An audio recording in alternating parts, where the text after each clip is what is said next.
Pada masa ketika kerajaan-kerajaan dari timur membentuk satu persatuan besar, 10 tahun dari sekarang, persatuan itu akan hancur oleh 5 dosa besar. Ledakan dahsyat mengguncang seluruh dataran kerajaan, menimbulkan gelombang kehancuran yang mengerikan. Demi mencegah bencana itu, sang tokoh utama memutuskan menjadi pendukung mereka. Mendukung 5 dosa besar, ia sendiri tak menyangka langkahnya akan berubah menjadi sesuatu sebesar itu. Kisah perjuangan untuk menghentikan kehancuran yang akan diciptakan oleh 5 dosa besar tersebut. Kini, latar bergeser ke sebuah ruangan mewah. Sang tokoh utamanya dulu adalah budak korporat yang bekerja 78 jam seminggu tanpa henti. Kini merasuki tubuh seorang bangsawan di dunia fantasi. Ia merasa ini seperti keberuntungan, namun bangsawan yang ia tempati ternyata tak punya kemampuan. Dan di dunia ini ia bahkan buta huruf. Hidup yang baginya terasa seperti surga, kecuali satu hal, ia tak tahu di mana sebenarnya dirinya berada. Seorang pelayan yang sedang menggosok punggungnya tersenyum lembut memberitahu bahwa besok kedua saudaranya akan pulang dan meminta tidur lebih awal. Ia pun baru tahu bahwa dirinya ternyata memiliki saudara. Pelayan itu menyebut nama mereka Leo dan Tonio. Seraya menegur, mengira tuannya bergurau seolah tak mengenal keluarga Palatio. Mendengar nama keluarga itu, ia terdiam. Ada rasa familiar yang aneh, hingga akhirnya ia teringat sesuatu. Tubuhnya menegang, lalu dengan panik, ia memegangi kepala dan menceburkannya ke dalam air. Kini ia sadar tempat ini adalah Psychedelia, game RPG yang sering ia mainkan di sela-sela waktu kerja. Dalam permainan itu, dari rute manapun dia mulai, begitu 5 dosa besar muncul, kerajaan bangsawan dan kota akan hancur, termasuk keluarga Count Palatio, tempatnya berada sekarang. Kepala keluarga itu memiliki 2 putra. Putra pertama bernama Leo Palatio, dikenal sebagai Raja Keburukan. Sedangkan putra kedua, Tonio Palatio, dijuluki Raja Narkoboy. Keluarga Palatio terkenal sebagai bangsawan yang tak bermoral, yang dalam permainan muncul hanya sebagai misi sampingan sebelum cerita utama dimulai. Sang tokoh utama mengenali tempat itu dengan sangat baik. Ia tidak menyangka dari semua kemungkinan yang ada, ia justru memulai hidup barunya di keluarga Palatio, tempat pertama yang akan dihancurkan. Karakter yang kini ia rasuki bernama Alon Palatio, putra ketiga dari keluarga tersebut. Di tempat tidurnya, Alon tak bisa memejamkan mata. Ia berbaring sambil menggenggam Blue Moon Flower di dadanya, menatap kosong ke langit.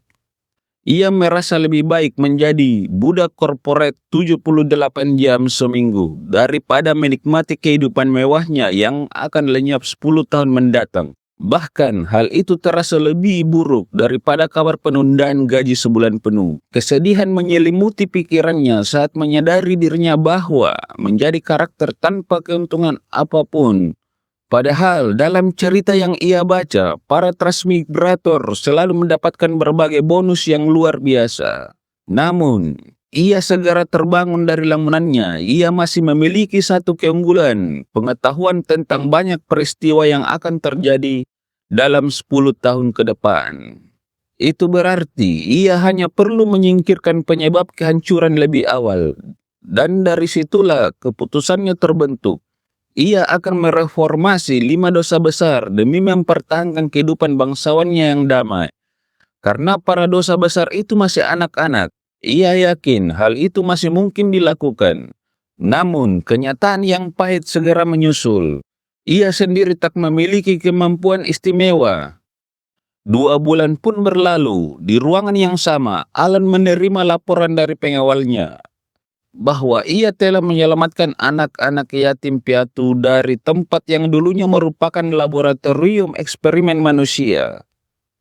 Di antara mereka, Evan sudah mempercayakan pengelolaan panti asuhan baru pada seorang gadis bernama Yutia. Alan mengangguk pelan, menyampaikan bahwa instingnya benar dan memuji ketepatan tindakan Evan. Namun pengawal itu hanya menatap ragu, memiringkan kepala lalu bertanya apakah yang disampaikan Alon barusan benar-benar pujian karena ekspresi tuannya tetap datar tanpa perubahan. Tiba-tiba Alon memperlihatkan senyum putus asa, senyum tipis yang tampak lebih seperti keluhan daripada kebahagiaan. Ia bertekad, mulai sekarang ia akan sering mengandalkan Evan. Pengawalnya itu hanya mengangguk pelan. Mengaku belum terbiasa dengan senyum gila tuannya yang muncul tanpa peringatan. Alon pun merasa aneh sendiri dalam game yang ia dulu sering mainkan. Ada fitur ekspresif yang membuat karakter bisa menampilkan berbagai emosi dengan mudah. Sekarang ia menarik bibirnya di depan cermin, mencoba tersenyum secara alami.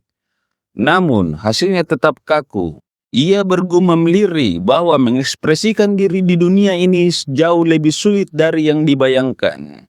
Sambil melirik Evan yang tampak kikuk karena pujian sebelumnya, Alon bergumam dalam hati bahwa Psychedelia adalah game di mana pengkhianatan merupakan fitur bawaan. Namun, Evan adalah pengecualian langka, salah satu karakter pendukung dengan tingkat kesehatan tinggi dan benar-benar dapat dipercaya.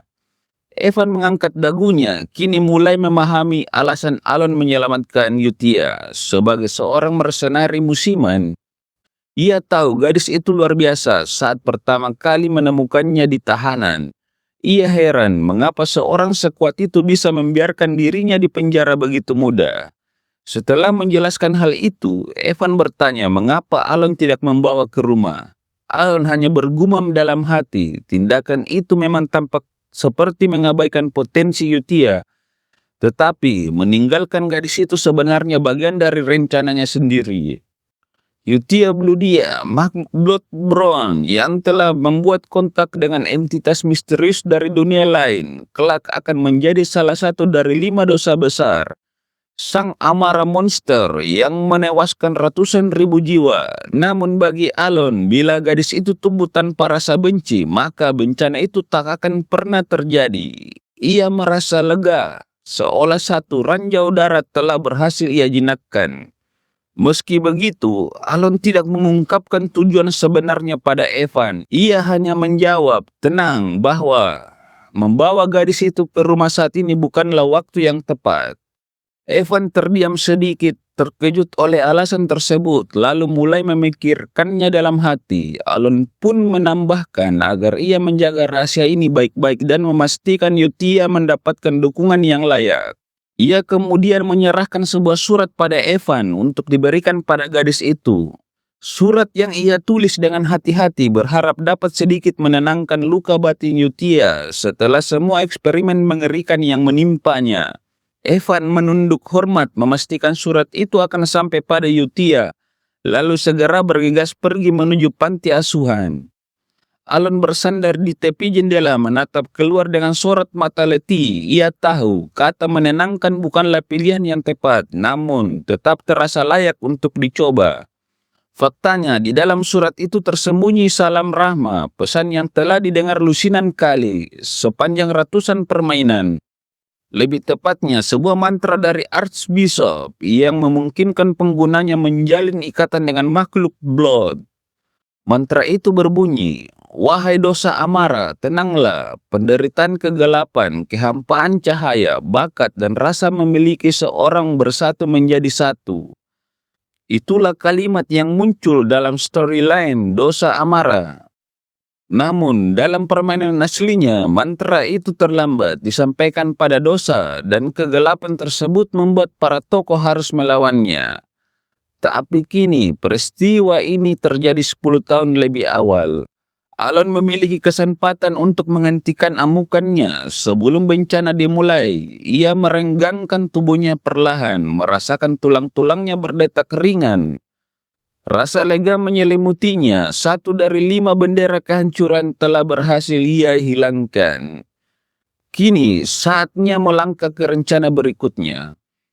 Alon menarik nafas panjang. Baginya berteman dengan monster hanya dengan satu kalimat terdengar konyol. Namun ras itu memang memuja entitas dari dunia lain, jadi mungkin saja cara ini berhasil. Ia berpikir mereka yang hidup dalam fanatisme selalu memiliki logika yang sulit ditebak. Latar bergeser ke panti asuhan di mana Yutia kini menerima surat dari Alon.